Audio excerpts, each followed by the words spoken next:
Ever since I first stepped through the door behind me as Prime Minister, I have striven to make the United Kingdom a country that works not just for a privileged few, but for everyone, and to honour the result of the EU referendum. Back in 2016, we gave the British people a choice. Against all predictions, the British people voted to leave the European Union. I feel as certain today as I did 3 years ago that in a democracy, if you give people a choice, you have a duty to implement what they decide. I have done my best to do that. I negotiated the terms of our exit and a new relationship with our closest neighbours that protects jobs, our security, and our union. I have done everything I can to convince MPs to back that deal. Sadly, I have not been able to do so. I tried 3 times. I believe it was right to persevere, even when the odds against success seemed high. But it is now clear to me that it is in the best interests of the country for a new Prime Minister to lead that effort. So I am today announcing that I will resign as leader of the Conservative and Unionist Party on Friday the 7th of June, so that a successor can be chosen. I've agreed with the party chairman and with the chairman of the 1922 committee that the process for electing a new leader should begin in the following week. I have kept Her Majesty the Queen fully informed of my intentions, and I will continue to serve as her Prime Minister until the process has concluded. It is, and will always remain, a matter of deep regret to me that I have not been able to deliver Brexit. It will be for my successor to seek a way forward that honours the result of the referendum. To succeed, he or she will have to find consensus in Parliament where I have not. Such a consensus can only be reached if those on all sides of the debate are willing to compromise.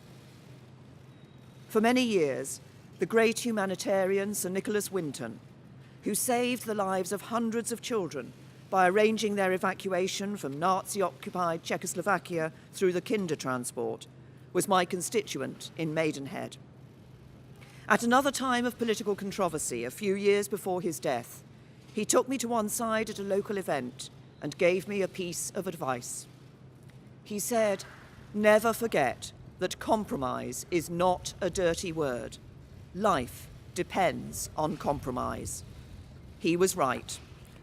As we strive to find the compromises we need in our politics, whether to deliver Brexit or to restore devolved government in Northern Ireland, we must remember what brought us here. Because the referendum was not just a call to leave the EU, but for profound change in our country. A call to make the United Kingdom a country that truly works for everyone. I'm proud of the progress we have made over the last 3 years. We have completed the work that David Cameron and George Osborne started. The deficit is almost eliminated.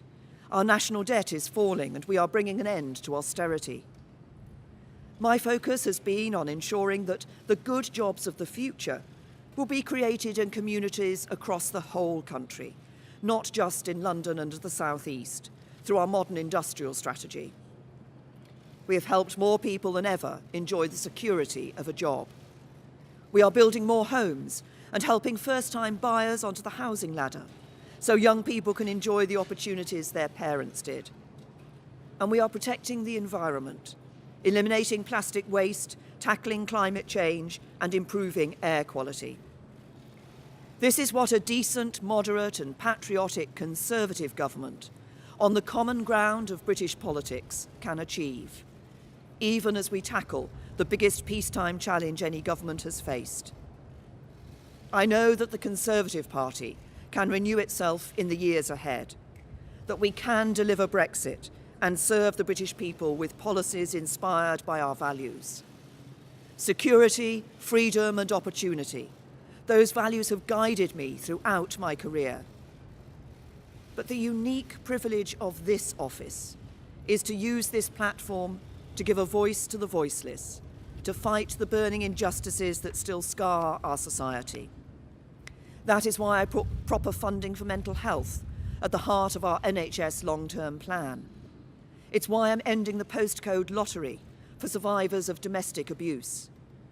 It is why the race disparity audit and gender pay reporting are shining a light on inequality so it has nowhere to hide.